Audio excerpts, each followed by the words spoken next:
예수님께서 탄생하시기 약 1400년 전 어느 날 이스라엘 백성들은 하나님께 소리를 높여 부르짖고 있었습니다. 기도 소리였을까요? 확인해 보도록 하겠습니다. 하나님은 모세를 통해서 이스라엘 백성을 이집트로부터 탈출시켰습니다. 백성들은 고된 노예살이에서 해방되자 기뻐했습니다. 하지만 기쁨도 잠시, 바다를 등진 막다른 길에 다다르자 큰 위기를 느꼈습니다. 왜냐하면 육지에서 이집트의 군대가 추격해오고 있었기 때문입니다. 이때 그들이 부르짖었습니다. 이집트에 무덤이 없어서 우리를 이 광야로 끌어내어 죽이려는 거요? 왜 우리를 이집트에서 데리고 나왔어? 모세와 하나님을 원망하는 소리가 하늘을 찌를 듯 했습니다. 이때 아비규환 속 소란을 뚫어내며 모세가 말합니다.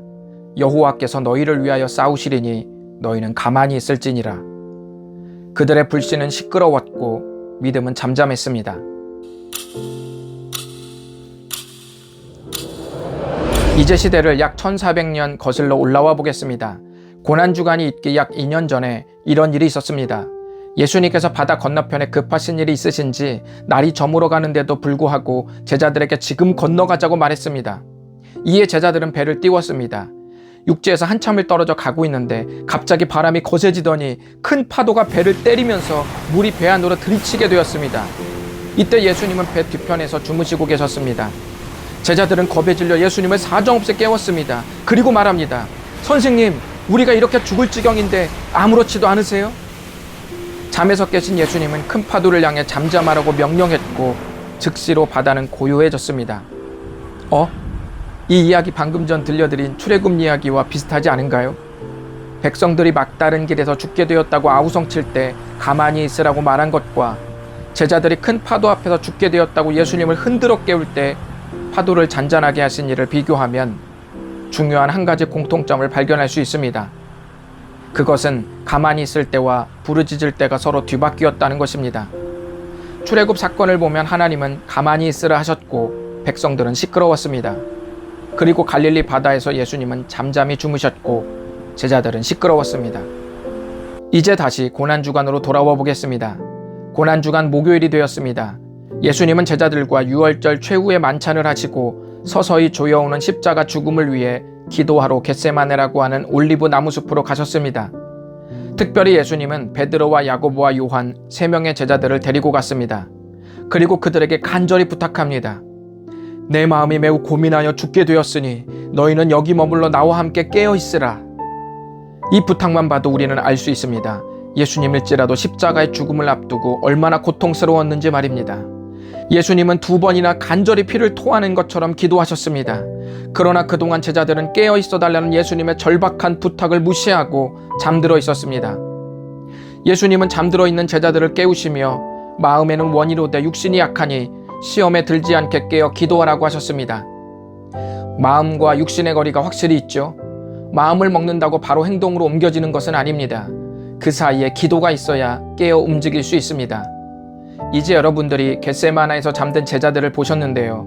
이전에 제가 해드린 2가지 이야기와 겹쳐보시기 바랍니다. 무슨 차이가 있을까요? 앞선 2 이야기는 주님이 잠잠하셨고 사람들이 시끄러웠습니다. 그런데 겟세마네 동산에서는 주님이 부르짖었고 제자들이 잠잠했습니다. 무슨 차이가 있습니까? 부르짖을 때와 잠잠할 때가 서로 달랐다는 말입니다.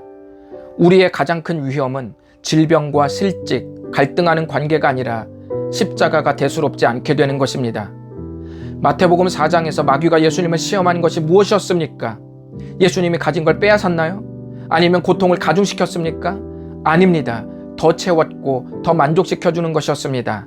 단 십자가를 지는 구원자만 되지 말라는 것이었습니다. 오늘날도 세상에 기울어진 가치관들이 우리로 하여금 십자가를 구태의연하게 만듭니다.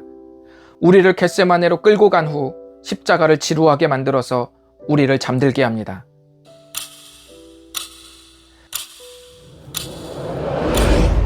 이제 여러분은 출애굽과 같은 막다른 현실에 서 있고 폭풍이 몰아치는 바다 위에 떠 있으며 십자가 이야기가 졸린 안티 기독 사회에 놓여 있습니다.